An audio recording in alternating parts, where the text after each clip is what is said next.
How's it going? David from Comic Book Investments. So, let's say you sent your book off to get graded. It's been graded, you get it back in, you have it for a while. Something happens. You need to sell it, or you want to upgrade your copy, or you just don't really care about the copy you have and you want to sell it to make some money to get another comic you really love. Well, today I'm going to show you in this video how to price your comic and put it up for sale. Let's say you're selling it on eBay to see kind of like how much it's worth. And this is kind of the technique that I use to go through it. Also, on top of that, at the end of this video, there'll be a chance to get this in a giveaway. Today is the last day of the giveaway, so be sure to check out the end of the video to see how that happens. All right, so let's get in. Let's pretend you got these two books, right? You got a Hulk 181, Edge of Spider-Verse, right? Now let's say, how do you price these? I'll show you exactly what I do to price them. So there's a couple little websites I use. Let me minimize me right there. All right, one of them is the GPA analysis. And what the GPA analysis is basically a website that curates a bunch of different sales from a bunch of different websites and puts it all into a nice little form. You also have GoCollect, which I feel is a little more popular. I think GoCollect is a little cheaper, I think, but same, basically the same. I personally like GPA analysis. Only reason is because I've been using it way longer before like GoCollect was even a thing, and it's, to me, I just like the simple layout of it, right? All right. Then on top of that, you got eBay, right? So you can type in Hulk 181, and let's say you have CGC, right? And here's all the ones, and then you can go down to completed listings, right? Completed, sold, basically the same thing, and it'll show you ones that have sold. Now, GoCollect and GPA collect all the data from eBay, Comic Link, Heritage, all that stuff, and they put it in there. eBay collects only their data, and it only collects it for 3 months. So you can only see 3 months back. GPA and GoCollect have it for years and years and years back. And GPA and GoCollect cost money a month. eBay is free. So you do not need to pay. If you don't want to pay, you can always use the eBay route, which is pretty good, right, in itself. All right, so this is what I would do first, right? So let's say I'm doing the Hulk 181. I would go down to my Hulk right here. I would look for Hulk 181. All right. Now the Hulk 181 I have right here is a 7.5. So let's look. Let's see what a Hulk 181. So I would go like this. I'll go in here and I'll look. Okay, we have a lot of sales. You can see a nice little curve. I've showed you this curve on all my videos, this website before. And then look. It shows you basically this year, right? The high of a low of 43, high of 10,000. And then it shows you all the previous years, and you can look back, say if you want to look at 2016, you can look at all the sales. Wouldn't that be nice to get one now for 1,700? All right, so as you see, it's mostly flat. And right now, we're really only concerned with pretty much the last few months, because especially this book, it's just been going up like crazy. So, and if you go over to, GoCollect, it's essentially the same thing. You just click it, and it has a bunch of data right here. You can look at. They do this fair market value thing, which I always find is off. So I never pay attention to this at all because it's just calculated by some like formula, and yeah, I don't pay attention to it. That's just like a rough estimate is what I do. Sometimes I see it too high, sometimes I see it too low. So to me, it's just too inaccurate. So we'll go here and, we'll look up Hulk 181. Let's look if you want it completed, we can look at completed. Let's say we're looking for a 7.5. Let's see if there's any, I don't know why I did that. 7.5. No matches, which is fine. Oh, that's why there's a 5 there. 7.5. All right, we got, and it'll say the date, June. So that's, what is it? That was today. So 10 grand, one sold for 10 grand. I don't know if it's going to be, nope, it's not on the GPA yet. See, the GPA and GoCollect are going to be a few days, if not weeks behind. So if you want more accurate, fast data, you can look at here. Okay, so we got 10,000. And then normally when this is crossed out, I can't tell exactly what price it is, but it gives me the range. So I know it's less than 10,000 and I know it's more than 8,000, right? I don't know why it's doing that. So, all right, 10,000 seems a good starting point. Like I said, you want pretty recent data, right? Especially if the trend is going up. Now, there's a little dip here, but I'm not too concerned about that. Now, if you were already, if it was going up and then it kept on coming down, down, down, down, right? Then I would look at the trend, right? If it's going down. This is just one little blip, not too much of a trend. So if we look at the past, say, month, just in June, look at all these sold. All right, we get a pretty good estimate of 8,075, 8,071, 78. All right, this one had a bid of 10,000. See, that's going to move this little marker way up, way up.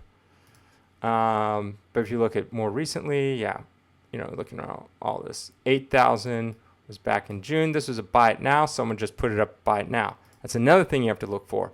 Some of these prices are auction prices. Some are buy it nows. So sometimes, maybe like this one right here, someone just wants the money. They just want to sell quick. They don't want to sit around and wait. So they put it at a very, very nice price. So that's another thing you have to ask yourself. How soon do you want to sell this?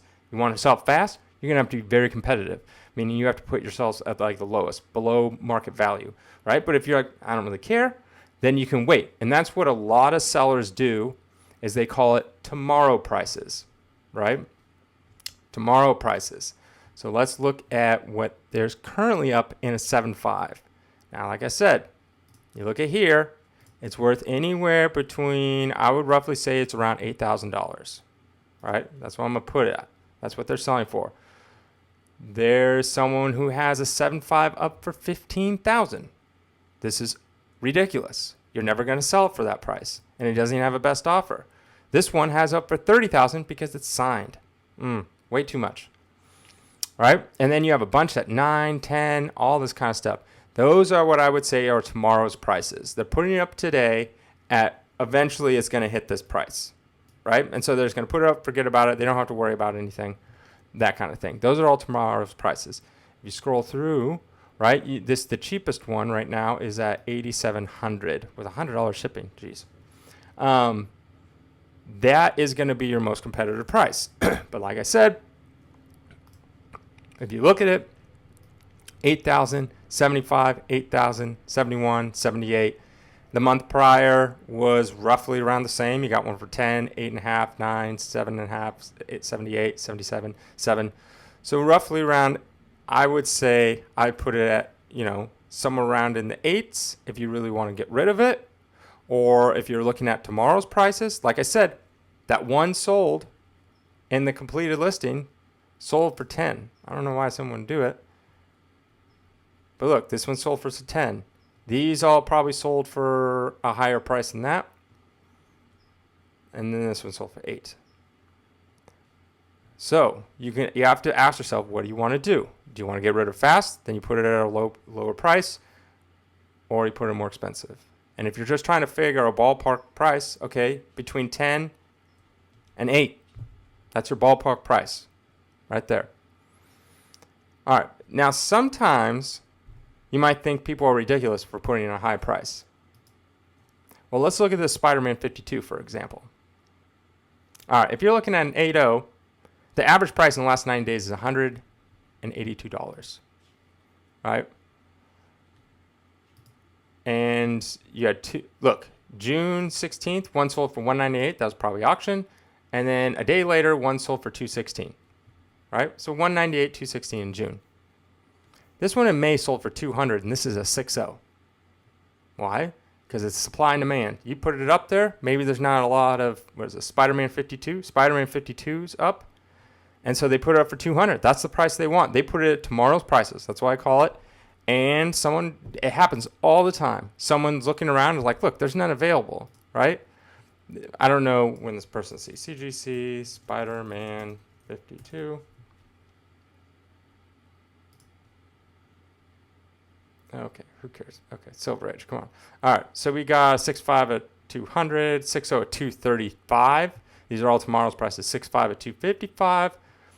When 8.0 sells for anywhere from like 190 to 200 bucks. A 5.5 at 7.0 at 360. So if you had, even though, and the lowest price you can get one is a 6.5 at $200, right? Even though an 8.0 sells for that price. An 8.0 sells for this price, $200. But that's the cheapest you can get. If someone buys this one, then you have this one, a 6.0 for $235. Way too high, right? But if someone wants it and needs it, they have to buy it at, I say, tomorrow's prices. All right. So that's pretty much how I price. Let's do Edge of Spider-Verse. So this one, oops, I got a 9.6. Move that around.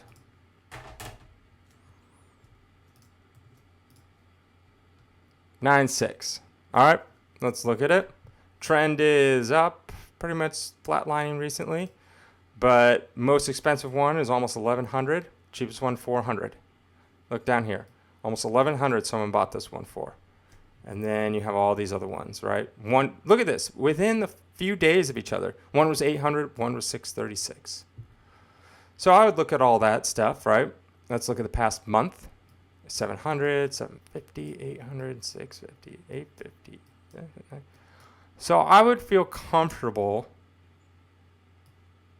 I would say, I would look at all this. I'm like, okay, it's no higher than 850 because that seems to be where it keeps on having trouble, even though it's still for 925 back here. But it's more than 636. I know that. So let's do this. Edge, Spider-Verse 2, verse 2, 9.6. So there's a ton. Look at all these. They want 1,700 for this one. They want 1,000 for that one. 975. It even has watchers. So these are tomorrow's prices. That's why I call them. 800. This is the second printing. You can tell because of the blue label at the bottom. This has a white label. That's how you can tell. Down here, white label. That's first printing. If it's blue down there, like the buildings, then it's second printing. This is signed. This is like third printing, fourth printing, or something like that. All right, so the cheapest you got is $800, which, or best offer, which seems fair. That seems fair to me. It's not that expensive. So I could comfortably put this anywhere between the 800 and the 850 if I wanted to sell it. If I'm trying to put it at tomorrow's prices, I would probably put it around the 900, right? That seems fair to me, and the 900 at tomorrow's prices. Especially since you have a couple sales, 925 last month, 1,100 last month, almost 900 a couple months ago, 922. That's an auction. I can tell. Auctions are always end in weird numbers, like 772. That's an odd number. So it can beat 900. So I'd put around 900, maybe 950 if I wanted tomorrow's prices, maybe even 1,000, right? Or if I wanted to get rid of it. So that's kind of how I go around and price things. I hope that helps you pricing things, and now you can see kind of how I do it. Just remember, you have to understand what your goal is. If your goal is you need to get rid of it quick, you got to price it low. And like I said, you can go, if you don't have an account through GPA or GoCollect, you can go on eBay and you can look up sold prices to give you a better input. Look at the difference between auction books and buy it now books. Auction books are fire sales, so you can get them for cheap, usually. Buy it nows are going to be your full retail price. So look at those. And then you have to ask yourself, do I want to sell quick or not? Right? Super quick, maybe throw it in an auction. If not super quick, then maybe you put it at, a very competitive price. If you don't mind holding it for a while, if you look at the trend and the trend is going up, you can put it at tomorrow's prices and wait. If the trend is going down, right? If you have these graphs available to you, if they're going down, then you want to be ahead of the trend. So if it's going down, you definitely don't want to put it at the last one sold because by the time you put it up, it's already moved down. Yours is too high and it'll sit there forever and it'll keep going down. You want to, if it's going down, you want to put it here, right? So by the time you list it, you're in the next sale. That's what you want to do. If the trend is going up, if you put it right here, it'll be bought instantly. So you want to put it a little higher. So that's pretty much what you want to do. I hope this helps and have a great day. And if you like this stuff, think about subscribing.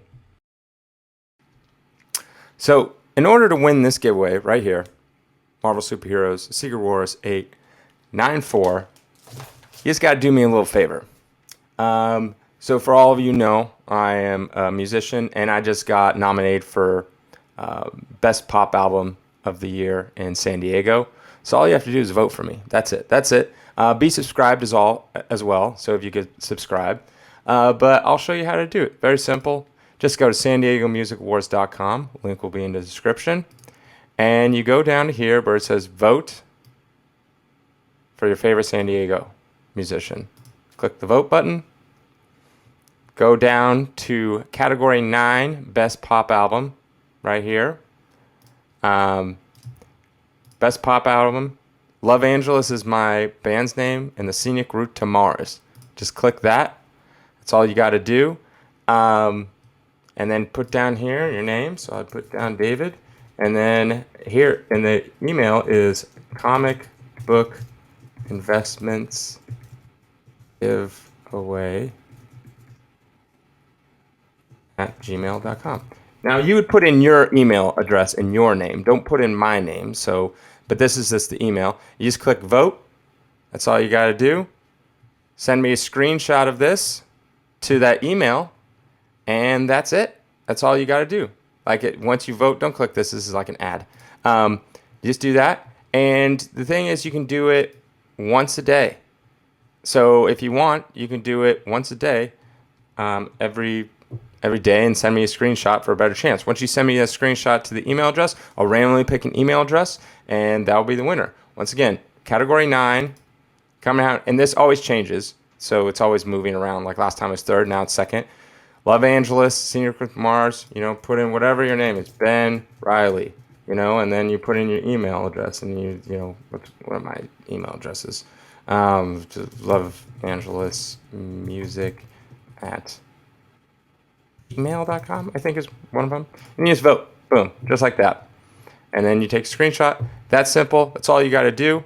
And it would help me out a ton. And yeah, and then like I said, it goes till the end of the month. So we're in June, so it goes till June 30th. So after that, the contest will be over. So that's all you got to do. And send me a screenshot to the email. Like I said, it's comicbookinvestmentsgiveaway.com.